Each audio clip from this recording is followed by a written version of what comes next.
So this is a little bit of an announcement.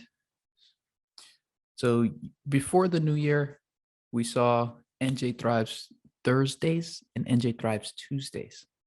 So for 2022, we've combined them all into NJThrives Small Business Webinars. The goal is still the same. We're here to help businesses.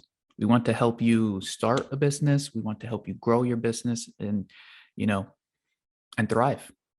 So again, these webinars are still going to be weekly. Tuesdays, we've sort of tailored Tuesdays a little bit more to personal/professional development. And then on Thursdays, we focus more on business development. So that's a little bit of a difference, but it could be any day now that we post our events up. So just make sure that you're on our mailing list. And if you're not, make sure to put your email in the chat. We'll make sure that we get you on there. But yeah, welcome to the new year. Happy New Year to everyone. And let's go ahead and get started. So I'm your host, Christian Pichardo, NJSBDC marketing consultant and CEO at newmomedia.com. So for those of you who might be new here, we are America's New Jersey Small Business Development Centers Network. It's a mouthful, but the acronym is NJSBDC. We're a statewide program powered by the SBA and partners, and we help small businesses in New Jersey with three things. No cost small business consulting. So it's no cost. Training and events starting at $0. And 3 exclusive small business resources, which are only available to our clients. You'll see on the map on the right, we have a center that covers mostly all counties in New Jersey. So wherever you are, we could help. So the agenda for today is we're going to go over some headlines. We get to the webinar and we'll have Q&A closer to the end of the webinar. So that being said, here are some headlines. I'm going to open up each one individually. So on December 27th, right after Christmas, NJDA opened applications for a $2 million Arts and Innovation Festival Challenge grant. So we are posting this because you're still within the deadline for January 21st. So you have a week. You have a week to get on this. So if you're in the field of arts and innovation, I think this could help. Number 2, NJDA improved some processes, which is going to save New Jersey taxpayers about $350 million. I don't know about you, but I always like to save money. So anything that isn't stealing money is saving money. So this is always good to hear. I'm happy to hear that state organizations are improving processes. They're welcoming more technology, software, and things like that. Not only to make it easier for businesses, but just individuals in general. And makes it easier, saves us on taxes. It's a win-win. So that's that. And the last headline we have here now, New Jersey just posted this, business.nj.gov just posted this January 6th. So this was about a week ago. And this page basically just says all the financial assistance programs that are available for businesses. So this is a great page. So you don't have to, get your information from a bunch of random newspapers and magazines, whatever the news comes up. Whenever the news comes up, you never know what the right source is. So what better source than the state of New Jersey, who actually creates the programs? So this is, I think, one of the best sites for you to get up-to-date information on this. And yeah, those are our headlines for today. So 2 things to keep in mind for the webinar. Please type in your questions into the Q&A box. So on the bottom of your screen, you're going to see a toolbar. It should be right next to the chat. If you put your questions into the Q&A, they won't get lost within the conversations in the chat. And you can also ask questions anonymously. So that helps. And the second thing is to please complete a 3-minute survey. It literally takes 3 minutes. Gives us feedback to improve our webinars for you. And also, once you complete it, you'll get access to the recording of this webinar and the materials, so the presentation slides. So that being said, I'd like to welcome Tim and Margaret. She is Rutgers program manager, and she will be facilitating this webinar with Tim Peter, and it's the 4 laws of digital customer experience you have to know for 2022. How are you guys? Doing great, Christian. Christian, thank you for the kind introduction. We're thrilled to be coming to you from Rutgers Business School and helping out the NJSBDC with the, now it's called the NJThrives Small Business Development Webinars. We're still thrilled to be a part of it, no matter what we're calling them these days. But we have worked closely with Tim Peter throughout the time that we have been partnered on the CARES Act grant, and just absolutely thrilled to be here with you. I've worked with him for even longer than that because he's conducted a number of educational presentations for Rutgers Business School Executive Education. He's an extremely popular, fun instructor. I'll be in the background helping to facilitate that Q&A, and I'll be chatting and checking in with you. But Tim is going to deliver a fantastic presentation, and I'm going to hand it over to him now. Thank you both. Good afternoon, everybody. How are y'all doing today? I hope you're doing well. So I want to start with a question for you. Do you know how many mobile broadband subscriptions exist in the world today? Do you have any idea? I'm going to ask you another question. Would it shock you if I told you that for every single human being on the world had more than one? That's true. It's actually about 1.1 for every man, woman, NB, and child on the planet. Now, in practice, about 80% of people in the world have a smartphone. And if you think about averages work, obviously most of those people have more than one. Obviously, there's 20% of the world that doesn't have any yet, but still 80% of people have at least one, and actually more than one, broadband mobile device.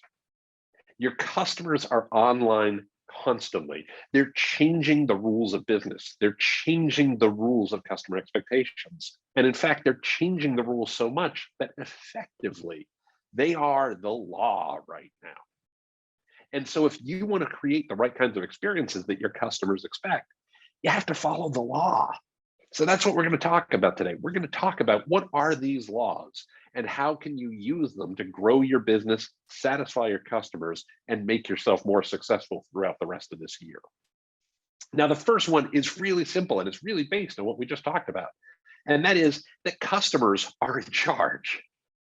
Customers get to make the rules. That's the reality, right? They literally, the entire world is carrying the internet in their pocket. They get to set the rules. This is HubSpot's State of Customer Service in 2020. This was actually recorded late in 2021. So these numbers aren't as old as they sound. This was released in about September. We do expect a new one in September of this year, but this is pretty much where we are right now. And they studied HubSpot is a customer relationship management platform used by lots and lots of companies all over the world. And they studied a couple of thousand marketers globally. And what they found was that more than 90% of those surveyed said customers have higher expectations than in the past. And that number has gone up year on year. They said customers are more likely to share positive or negative experiences than in the past. And that number is about 90%. And again, it's about consistent with what we've seen in the past. And almost 90% of those surveyed said customers are smarter and more informed than in the past. Customers know more about your products and your services and your offerings and your prices, frankly, than many of the people who work for you do. They have to. They care. They're the ones who are buying what it is you have to offer. So it's incredibly important to them. And those customers reach out and they tell their friends and family and fans and followers all about this. They set the rules. They tell the story. And we're going to talk about how you can use that to your advantage today and how you can make that work such that you're creating a great experience and so that your customers can become great advocates for your business and such that you can grow your business. Now, customers talk about your products more than you do often, if you're lucky. And I want to be fair, luck in this case can be good luck, because if you have a great story to tell, that's awesome. If you have not a good story to tell, or something didn't go so well, that could also be luck. It just would be bad luck, right? We've all seen companies go viral for good reasons. We've all seen companies go viral for bad reasons. You know, there's an old joke that people say that, you know, every day the internet is like a show and someone will be the main character of the show that day. Your job is to ensure it's not you. If people have a really negative customer experience, you might get to be the star of the show, and that might not be something you're looking for. So we're going to talk about how you avoid that as well, okay?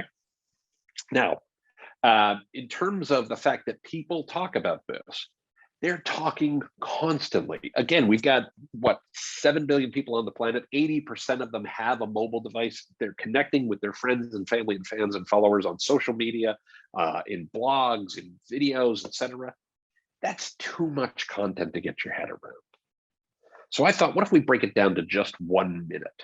What happens on the internet in just 1 minute?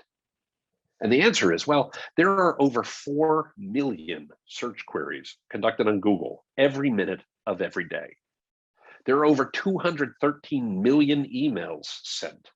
There are over 26,000 reviews written on places like TripAdvisor and Yelp. And it's actually a much larger number than that because they're written on Google, they're written on Facebook, they're written everywhere. There are more than 500 hours of video uploaded to YouTube every minute of every day. There are over 450,000 tweets sent on Twitter every minute of every day. There are over 243,000 photos uploaded to Facebook every minute of every day. If you think about it, YouTube, Twitter, Facebook, one of these days, they're all going to merge into one giant social network called UTwitface.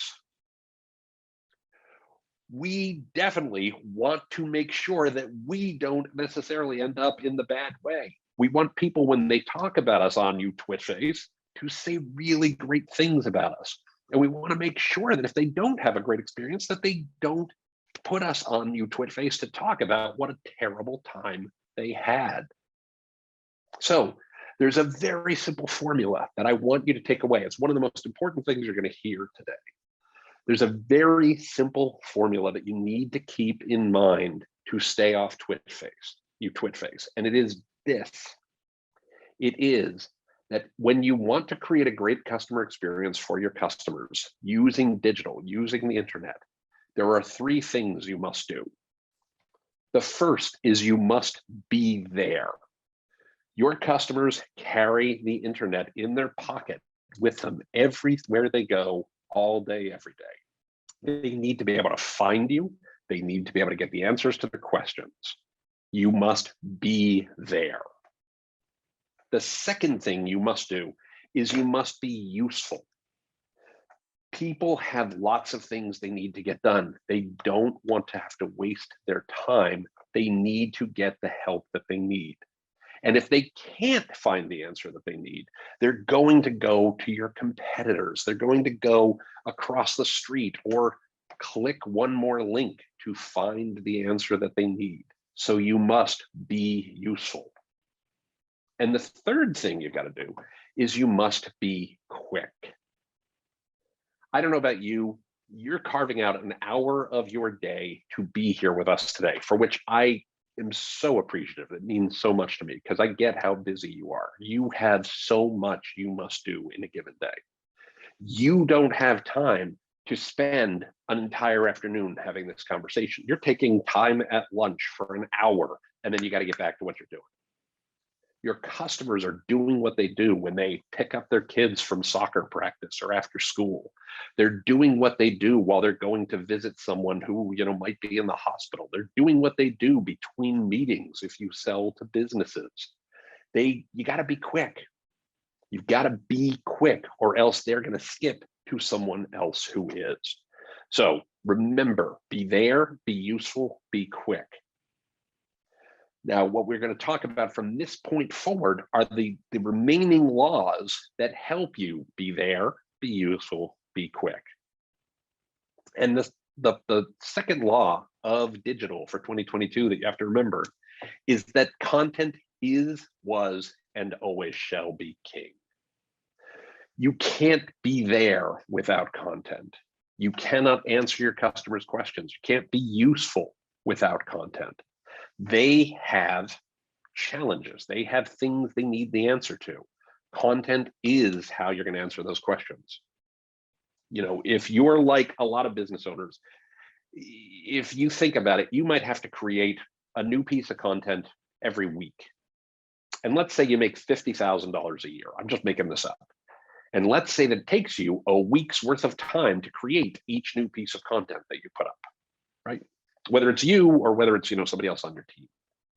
Well, if you're spending a week on this, and there's 50 weeks out of the year, and you make $50,000 a year, you're going to take 2 weeks for vacation because all small business owners. I'm a small business owner too. We all take 2 weeks off every year so we can sit on a beach and eat bonbons and have people bring us drinks with fruit on a stick, right? All right, but let's pretend that's the world we live in.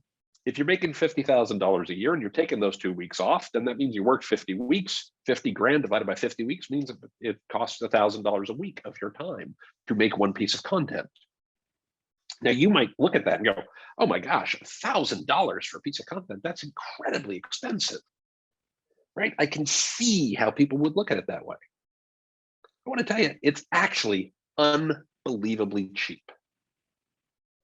If I told you could hire a 24/7 by 365 customer service representative, they were going to work every day of the week, 24 hours a day, never take that 2-week vacation.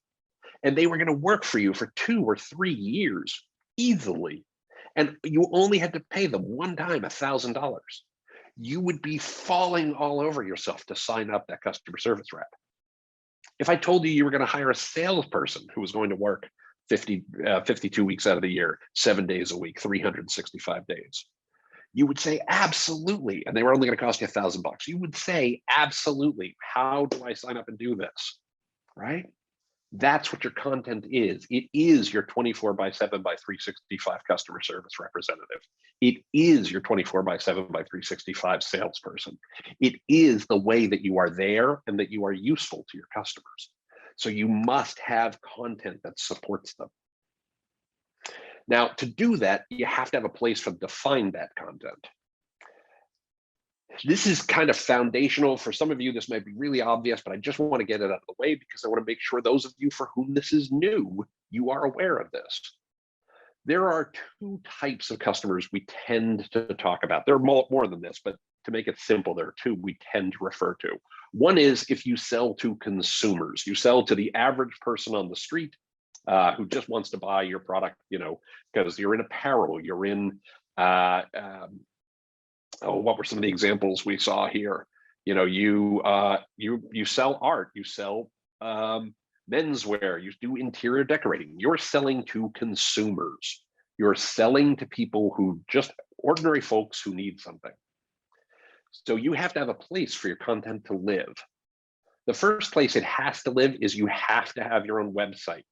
Gotta have it, non-negotiable. We'll talk more about that in a second. Second thing you have to do is you have to have an email list. Got to have it, non-negotiable. You might want to try Facebook or Instagram. We'll talk more about those in a little bit. And you might have, particularly if you have a physical location, something called a Google business profile. Now, If you've ever heard of Google My Business, this is the same thing. Google changed the name in November-ish. But if you have a physical location, again, Google Business Profile is a great way to have people find you and learn about you. So these are places where your content lives. Now, the other types of businesses out there don't sell to consumers, they sell to businesses. They're called B2B businesses. And there's slight difference here. So you still have to have a website, non-negotiable, gotta have it. You might have to have it, you have to have an email list. Again, non-negotiable, you gotta have it. You might, though, instead of using Facebook or Instagram, you might prefer LinkedIn. We'll talk about that in just a moment. And again, if you have a physical location, you might want to consider a Google Business Profile. So I almost slipped and called it Google My Business. Okay. Now, if you don't have a website, a couple of real simple tools out there. One is called WordPress.com. One is called Shopify.com. I like them both. There are other good ones out there. I don't want you to think, oh my gosh, I'm using Squarespace, or oh my gosh, I'm using WooCommerce. I need to stop and switch to one of these. You don't. You do not. I only suggest these because they're both really good tools. They're both relatively low cost. They're both relatively simple to set up, and they both have listen to me. They both have really quality ecosystems, such that as your business grows, they can scale and you can find people to develop on them and improve them and help you support them as your business grows. The only real difference between them, WordPress.com is great for creating content, great for putting information in front of customers. Really good if you don't require an online shopping cart, meaning if customers don't want to buy directly on your website, you're a B2B company, or you're a service provider, you're a hairdresser, right? People are going to come into your business and actually enjoy the service there. WordPress.com is great. If you actually sell things online directly to people, much like an Amazon would, Shopify.com gives you a real simple way to do a shopping cart. There are other good tools out there. I noticed a couple people in the comments have said, we build websites. You should talk to them too. You'll always want to find good people to help you. In fact, the best small business owners I know, when they run into a problem, they ask who, not how. So it's not how do I build a website, it's who can help me get a website that actually delivers what I need. All right. So that's your website. Now, I mentioned Facebook. Facebook business pages, they provide a digital storefront on Facebook for you. They're free. They've got a real simple setup. There's a link that when you get the slides, which you will receive when you provide the evaluation, tell you how to set it up. They've got a lot of specific features targeted at specific types of businesses. So for instance, like restaurants, so you can include menus or services, service providers can highlight offerings. And you can incorporate calls to action that drive conversions or provide support to your customers. Instagram is also free. They also have a very simple way to set up. They also allow you to incorporate calls to action. And they've got much better analytics than just the standard Instagram about the content that resonates with customers. We're going to come back to that in just a minute. And of course, those are more for B2C. If you're a B2B company, LinkedIn has LinkedIn pages, also make you look like a real company to your customers, well worth checking out. They also have an outstanding best practices page. Whether you're B2B or B2C, I strongly recommend you click on this link, this last link on the slide, once you get the slides, and check those out because there's a lot of good information out there. Now, you're probably looking at this. Now, I said you have to have a website, non-negotiable, must be done. And you're saying, well, if I have a Facebook page, or I have an Instagram, or I have a LinkedIn page, or I've got a Google Business Profile, I will get used to saying that. I swear I will before too long. But if I have one of those, what do I need on my own website for? Why can't I just use those other tools? And the answer is twofold. And I don't want to knock the Facebooks of the world. I don't want to knock the LinkedIns of the world. They are incredibly valuable. They're incredibly useful. They also are gatekeepers. They also get to decide which of your customers sees your content and which of your customers don't. They get to determine Who sees what?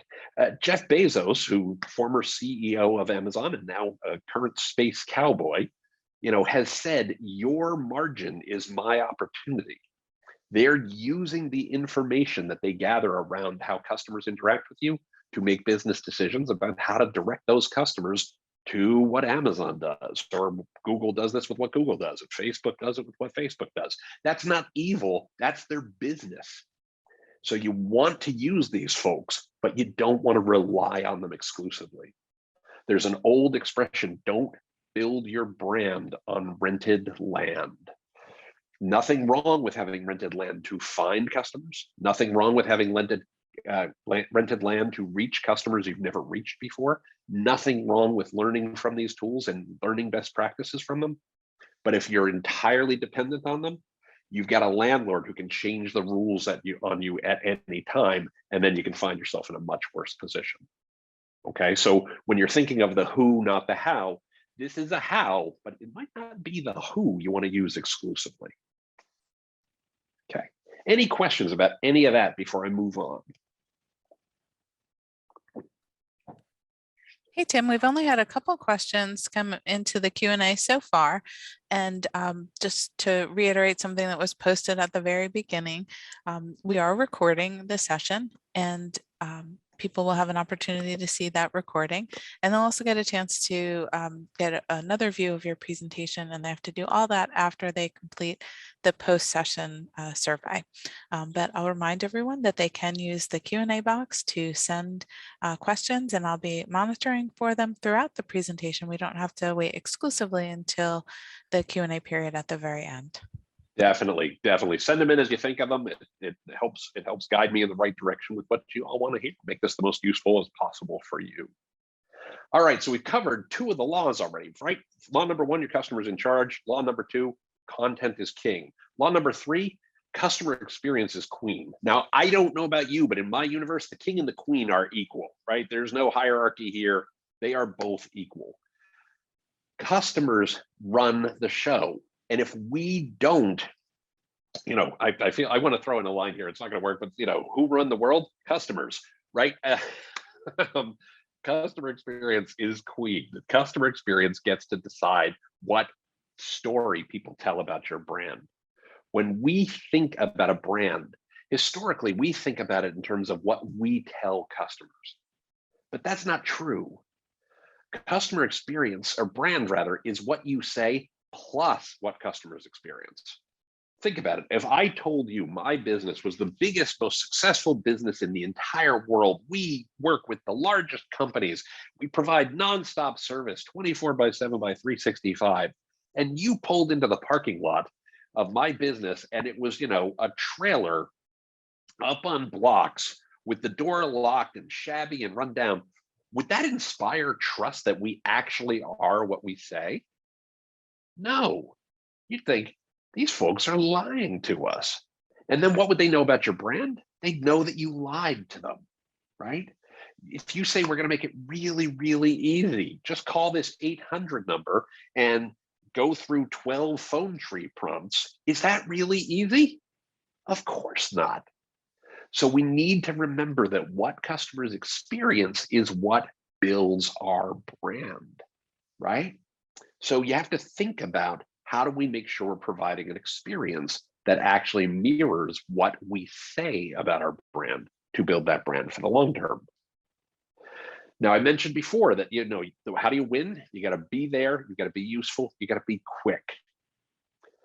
Mark Benioff, who's the CEO of Salesforce.com, has said speed is the new currency of business. Speed is the new currency of business. I actually say a simpler version of this. I say instant gratification isn't fast enough. If you think about the fact that your customers can find anything they want in the world, including all your competition, right here, right on this device, that, some of you are probably like sitting there doing Wordle right now.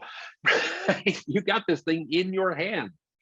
It's so quick for people to leave and find something else, especially if the places they find you are on Facebook or Instagram or LinkedIn or Google, because all of your competition lives there too. They're one click away. It's so easy for them to move. So you have to answer their question quickly or they're gone, right?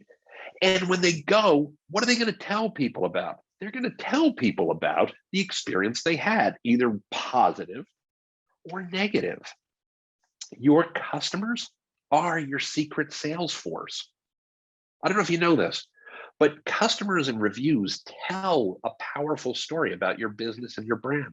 They're going to tell the people they know about what happened. Margaret, if I can ask a question of you. Go for it. In the last 6 months, have you had an amazing customer experience? Sure. Great. Did you tell anybody about it? Probably whoever I was shopping with. Perfect. Okay. All right. I'm going to ask you the same question slightly differently. In the last 6 months, did you have any terrible customer experiences? Oh, yeah. Oh, yeah. All right. Did you tell anybody about them? Well, I often tell you because I see the connection there, but sometimes I'll share it in a group that I think it's relevant to. I definitely share it with family and friends. You know, my 25 or so, 100 or so followers on LinkedIn sometimes. Yeah, I definitely share. Yeah. When you have a good experience, when your customers have a good experience, they might tell a couple people. If your customers have a bad experience, they're probably going to tell everybody they know for the next 2 years, right? There's an old joke about in life, you either have a great experience or you get a great story, right? People have a bad experience, they got a great story. And if you think about it, every single customer of yours has on average about 200 friends or family or fans or followers on Facebook or LinkedIn or Twitter. It's actually a thing called the Dunbar number. There's science and research that backs this up, but it's about 200. We see this pretty consistently across social networks. So let's do a real simple bit of math here. Let's assume that you sell to one person per day, 5 days a week for 52 weeks out of the year. It means you have 260 customers. Now, your business, you might have 10 a day. Your business, you might have 100 a day. You can add as many zeros as you want. If you're a B2B company, you might have 26. You might only sell one a week. You might only sell one a month. It's okay. The math still holds up. So let's say you do one per day, 5 days a week, 52 weeks out of the year. That's 260 customers. We know that on average, those folks have 200 friends on Facebook, and you can put in Instagram here or LinkedIn or TikTok or whatever you want. They've got 200 friends that they connect with. That means that every time they say something about your business, that's a potential audience of 52,000 people. Now, you and I both know that they're not going to say that all the time. They're not. People don't. They're probably only going to do maybe 1% of the time. So let's say only 1% of people do this, right? That means you're not going to hit 52,000. It means you're only going to hit 520 people. But if you have a 5% conversion rate of those 520 people, that's 26 new sales or a sales increase of 10% every year just by getting customers to do a thing they're going to do anyway, which is tell a story about their experience with your brand. They're going to do this.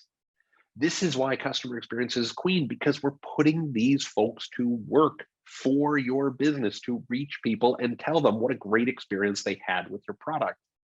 And so the question you need to think about with every customer interaction you have, whether it's in person or online, is what kind of story do I want them to tell? What do I want them to say about this interaction to their friends and family and fans and followers?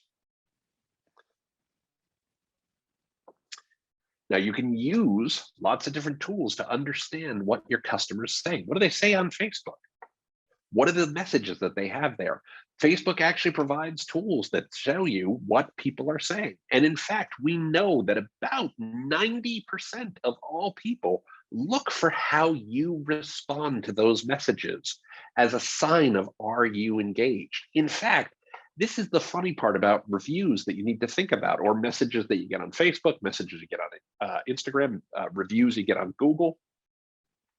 The review response is not for the person who left the review. The review response is for all of the people who read that review, right? You're not talking to this one person. You're talking to the tens or hundreds or thousands of people who will see that. Okay. Now, so Facebook is one place where you can see this. Instagram, same thing. What kinds of messages are you seeing here? If you have a business page, you can see the messages people are leaving and data about them and reply to make sure you're having the right kind of conversation. I mentioned before the Google Business Profile, which is previously Google My Business. Same deal. We can see the messages that people see, and we can actually reply to them here. And those replies are the kinds of things we want to make sure we're telling the right story, because they're seen by all the folks who see that message. Are there any questions about any of that before I move on? Tim, we do have a couple of questions that came in, and I'm going to start with this one. I found it in the chat. And I think this is someone who's a small business owner who probably wants to occasionally get a night's sleep or have a date night, or, not necessarily be their customer service support 24/7 themselves. So they're Sure. asking, where should they look for 24/7 customer support or sales reps for small businesses?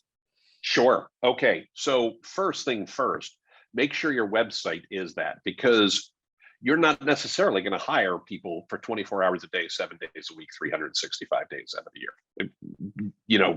Very few businesses, particularly in the small and mid-sized business space, can afford the level of service that you need to provide that, all day, every day.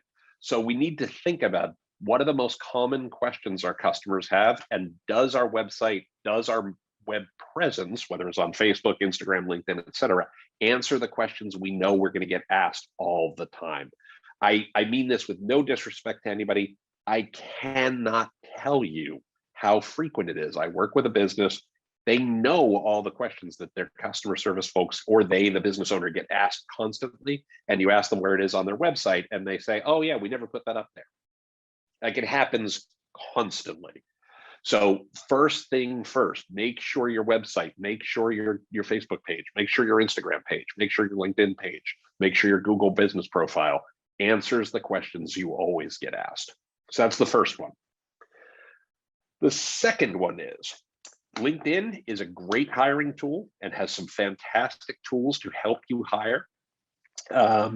Facebook actually has a pretty good tool called Facebook Jobs that can help you find people in your local area that are pretty solid in terms of, and it's also a free tool that can help you find people who might be looking for work and things along those lines. Beyond that, I would say take a look at who your competitors are, who actually are providing 24/7 365 service, and see if you can talk to, are they actually using an outsourced service? Are they using staff for that? So there's lots of ways to address this right now that you can work with folks, who might be full-time work from home. There's a tremendous community of people. One of my all-time favorite stories, Zappos, has for years hired people who are in wheelchairs, or have various disabilities that prevent them from going to traditional office, and routing calls to people who are work from home. And there are some platforms that allow you to hire those kinds of folks, who want to work from home or want to pick up side work and things like that. We can go ahead and dig in and get you some further answers to that. But those would be the kinds of places I would look. That's great. And another question that we had come in, actually almost, is verbalized in a way that I can just read it verbatim, because he says, great point on the need for a website. And could you expand or give an example of how we give our margins or digital leverage away, and what can it cost a business? Yeah, sure. Piece of cake. If you are a hotel, for instance, and I recognize nobody here is a hotel, but this is a perfect example, and you sell a hotel room on Expedia or Booking.com, that hotel room costs you 20% of your top line revenue, 20% right out of the gate. Right? And could cost more, could cost a little bit less, but it tends to average somewhere around 20%. If you're a restaurant and you're using DoorDash or one of the other delivery services, Uber Eats, again, you're paying somewhere, and it varies. This varies widely, but you could be paying anywhere between about 18 to 22% right off the top line. Different platforms, different businesses have different business models, so the actual range varies. So, if you're selling through Amazon, you're going to pay X. If you're using Google paid search, or you're using paid social on Facebook or LinkedIn to get an ad in front of a particular customer, you're paying X dollars for that ad to be seen, divided by the conversion rate, right? So let's make the math really simple. If you spend $1 for every click and you convert 10% of those clicks to get a sale, then that sale costs you $10. If the product you sell costs $100, that means you spent 10% to acquire that customer, which is fine the first time they buy. But if they do that every time they buy from you, now you're paying $10 for every single sale that way, right? So you can look at this really simple and model, what am I paying to acquire customers? And what does that cost me in terms of my top line revenue that I'm just giving away that I could bring in through my own channels? That's how you want to think about it. I'm going to give you one other example, that the ones where people do it on a cost per acquisition. So you only pay the 20% if we actually make the sale. That's true. And a lot of small business owners, and I am a small business owner, can look at that and say, well, that's great because I'm not actually writing a check. They're just taking money right off the top. Except that money they're taking right off the top is still costing you money from what you're actually taking home. Remember, the key to success in business is it is not what you make, it is what you keep. I'm going to say that again because that's incredibly important. The key to small business success is not what you make, it's what you keep, right? Every dollar that comes off the top is a dollar you don't get to keep, period. So you need to make sure that anytime we're paying somebody to help us acquire a customer, and we should, in many cases, we need help getting the word out. There's nothing wrong with that. But if you're paying for that same customer every single time, you're making a mistake. Because the second time they buy from you, they should come to your website. And if you don't have a website, they can't, which means you're paying for that customer every time. Hopefully that answered the question. Okay. All right, so we've mentioned 3 of the laws so far. The first law is, of course, customers are in charge. The second law is content is king. The third law is customer experience is queen. The fourth law, if we got a king and a queen, somewhere around there's got to be some jewelry. And the fourth law is data is the crown jewels. We are using data to actually make our experience better. We're using data to make our content better. We're using data to help answer our customers' questions so that they have the right kind of experience, so they tell their friends and family and fans and followers about it, come back to us again and again and again, directly to our website. That's what we're trying to accomplish. We know this is also from that same HubSpot data I showed you before. They broke high growth companies and low growth companies into pairs, and they looked at what do people do? What do people do? How do they listen? And they discovered that companies that listen more, whether they track customer satisfaction or happiness, whether they use customer feedback surveys, whether they monitor online reviews or social media posts, whether they have a formal customer advocacy program, whether they track customer net promoter scores, don't worry what that is, but if they do, the ones that do it more often outgrow the ones that don't. Wait, I know this is going to be shocking to you. I know this is going to blow your mind, but this is crazy. Companies that listen to their customers make more money than those that ignore their customers. Shocking, right? Shocking. But that's what we see, and we see it again and again and again. And I'm going to give you the perfect example of this.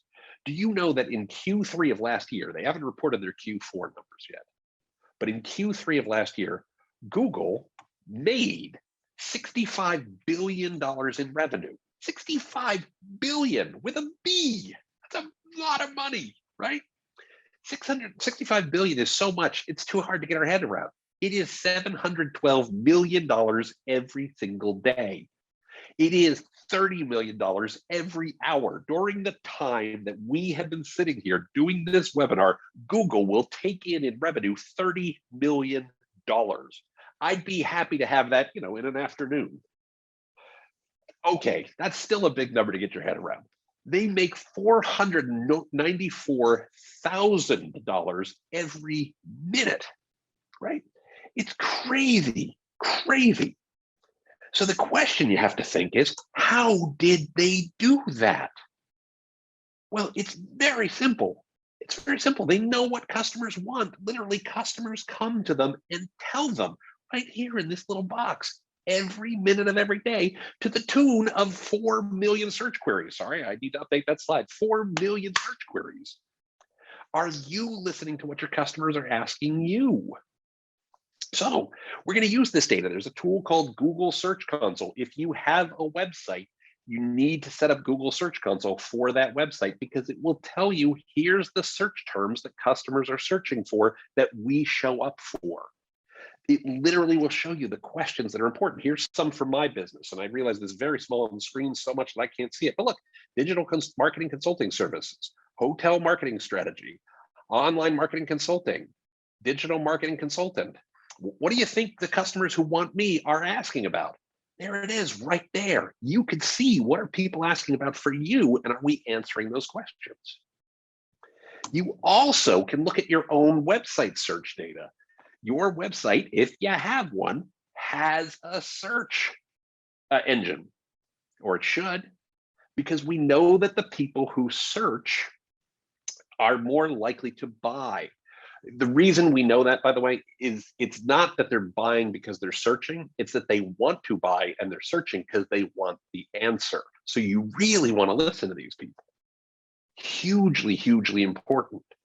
So your own website search data, this is called Google Analytics. This is a free tool.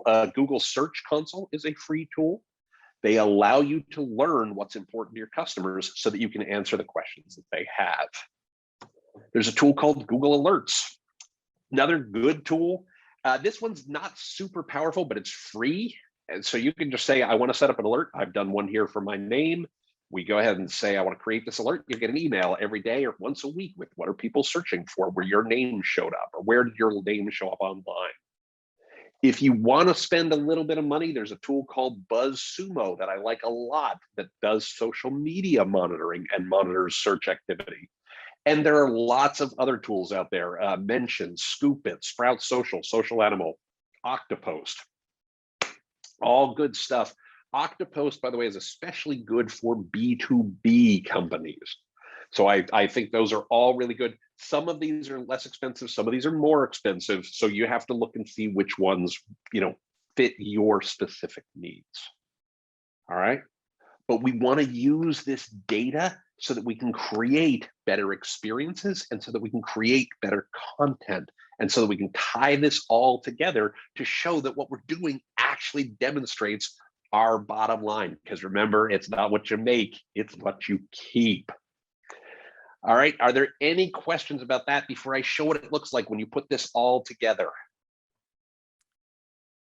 Tim, we did have a question come in. Yeah. And actually, we've had a few compliments on the presentation come in as well. Your fan base is strong. But the question is about, I'll call this kind of like the quality versus speed. So Yeah. they're asking, where do you draw the line between responding quickly versus responding with more certainty? Yeah, so that's a great question, and I would love to tell you there's an easy answer to this one. There isn't. This one is hard. If somebody raises something that's easy, you should answer as quickly as you can, right? Within a day, certainly, and if you can do it, within 4 hours, even better, right? If something is a problem and it needs research, particularly if they're complaining, here's what I recommend you do. I recommend you post a response that says, we're terribly sorry you didn't have the experience we would like to see you have. We need to do a little more research about this. Here is my phone number or my email address. And it doesn't have to be your main one. It could be a side one that you just use for these issues. If you contact us here, we will investigate this and get back to you ASAP. There's a couple benefits here. One, it allows you to respond quickly. Two, if it is something that you legitimately screwed up, and let's be fair, sometimes we legitimately screw up. I've had my business for a decade. I would love to tell you get it right 100% of the time. We don't. We get it right 99% of the time. But 1% of the time, we probably stub our toe, right? When that happens, you know what I want to do? Is I want to take that upset customer, I want to take that negative conversation, and I want to get it the hell off the internet, right? Contact me directly and we can have this conversation, as opposed to let's have this whole dialogue where everybody can see it, where it's like, hey, you really suck, and you can't fix that easily, right? So respond quickly to say you're researching so people see you're on top of it, and invite them to contact you directly so you can do the research and then take that offline from that perspective. That would be my recommendation. There's going to be some nuance in there, but quick is always better. And sometimes you only get one bite of the apple. So see if you can get that offline and go from there. Okay. Well, that's great. One other question that came in while you were answering that was actually about whether there is some type of template or a checklist that small businesses can follow to ensure that they are focused on customer service and SEO and so forth. Yeah, sure. So for SEO, the easiest thing is Google Search Console, right? From just SEO perspective, Google Search Console will give you direct feedback on how you're doing. It's not perfect, but it's free and it's easy, and it's a simple place where you can see, okay, there's some things we can do better here. There are paid tools. We've done some webinars in the past. We may do some webinars in the future where we link to some other tools that can be useful. I'm a particular fan of SEMrush, but Ahrefs, things like that can be great from that perspective. In terms of how you're doing from a customer service perspective, this really depends on the size of your business, right? I am a big believer in talking to customers as often as you can. Now, obviously, if you are a legitimate small business, I don't mean that the wrong way. I mean, if you're a small business where you're dealing with customers one-on-one, whether it's online or offline, and you're making 1 or 2 sales, a week, talk to them. Literally just talk to the human being. Ask them questions about what went well for you. Is there anything we could do better, right? If you have hundreds of customers or thousands of customers, which you can do and still be a small business, that's harder to do at scale. And so then I would look to do things like customer surveys. One of the most popular questions to ask in a customer survey, and this is the foundation of what a Net Promoter Score is would you recommend us to your friends? Because if people are willing to recommend you, if they're willing to say good things about you, that's a good sign that you're doing well. And if they're saying, no, they're not, and I'm really skinning down Net Promoter Score, which is a trademarked copyrighted product by somebody else. So I want to be very fair here. I'm taking the very high level of how this is done, but it's the difference between the people who would recommend you versus the people who won't recommend you, right? If more people would recommend you than not, you have a positive NPS. If more people wouldn't recommend you than not, you have a negative NPS. And that can be a decent scorecard for you to say, okay, are we doing what we should be doing there? Okay. All right, we got just a couple minutes left. I just want to hit a few quick points to wrap us up. So we talked about, customers in charge. We've talked about content is king. We've talked about customer experience is queen. We've talked about data as the crown jewels. I want to show you what it looks like when you put the king, the queen, and the crown jewels all together in service of the customer. This is a hotel client of mine. This is a company I've worked with for years and years and years. This is data they allow me to share publicly. This is what's called a tag cloud of keywords that came up with great frequency in their reviews. This is only the positive stuff. As you might imagine, we kept the negative stuff in-house. The bigger the word, the more frequently it came up. And what we saw people loved about these hotels were the staff. They loved the breakfast. They loved the location. They really enjoyed going there as a couple. These were things that they thought were just, they loved that it was friendly, right? It made them happy when they were there. And so what we did, and we've made some changes in recent years, but a couple of years ago, what we did was we took a whole bunch of photos of couples enjoying, the wine. We took pictures of the staff delivering the breakfast to the room. And this worked tremendously well. It literally led to a healthy lift in web traffic. It led to significant increase in reviews and profitability.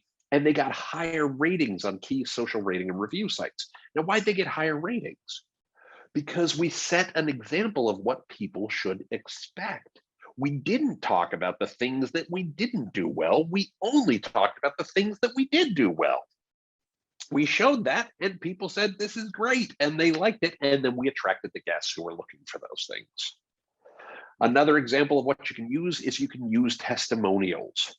You can see, here's something that one of my clients said about my business. It's right here on my website. Let people see that other people like you, right? Now, I will tell you, even when you do this for a living, you can still do better. I'm missing a call to action. I've got this great testimonial. There should be something right there that says, interested in learning more, contact Tim's today or contact Tim's team today.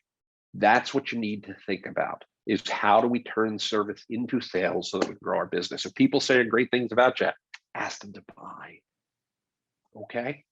So we're coming up on the top of the hour. I want to remind you that the first law is customers are in control. There are billions of people walking around with the internet in their pocket. Incredibly, incredibly important. We need to use that information. We need to make sure we're helping the customer do what they want to do, or they're going to do it somewhere else. We have to remember that content is, was, and always shall be king. It is your 24/7/365 customer service representative. It is your 24/7/365 salesperson. It is incredibly important to make sure it's doing its job. We need to remember the third law, customer experience is queen. Customer experience is what your customers are going to tell their friends and family and fans and followers. We want to make sure that they're telling a great story on our behalf. And we want to remember the fourth law, that the data enables us to make sure that we're doing the right thing, that we're answering the questions that are important to them. We want to do all this so that we can be there, so that we can be useful, so that we can be quick. Remember, instant gratification is not fast enough. And if you do this well, I guarantee you, you will stay off of you twit face. Thank you so much for your time today. I genuinely appreciate it. I will let you know in the slides you will get, there is a digital service maturity model that you can use. Somebody asked about a checklist or a scorecard. This may help you look at some ways to think about it. With that, thank you so much. I'm going to turn it back over to Christian. Margaret, thank you so much for helping field the questions. With that, I hope you have a great rest of the day, and I look forward to seeing you in the future. Christian, back to you. All right, as always, Tim, wonderful presentation. Thank you for starting up the year for us. So let me just start sharing my screen. Give me one sec, guys. But would love for everyone to give us your feedback. Did you like Tim? Tell your friends. If you don't like Tim, get new friends. That's the easiest workaround to reviews.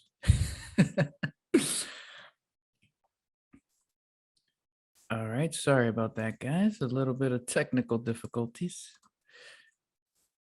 All right. There we go.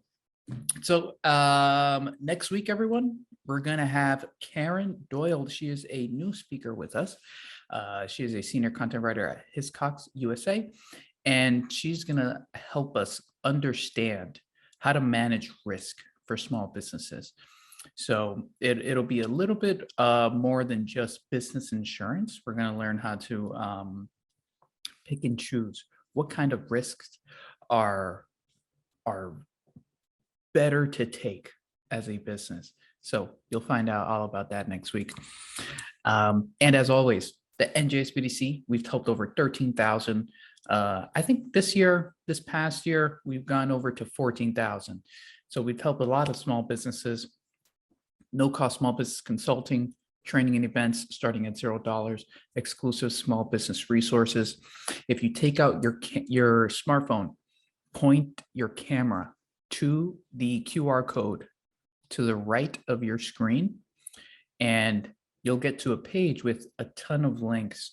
And that is the best resource I can give you today. It has all the most important links where you'll get, again, small business consulting. You'll see more events. You'll see a ton of resources. So that being said, if you want to get started today, please go ahead and visit njsbdc.com/request-counseling. With that being said, thanks again to our speakers today, and I will see you all next week. Thank you, everyone.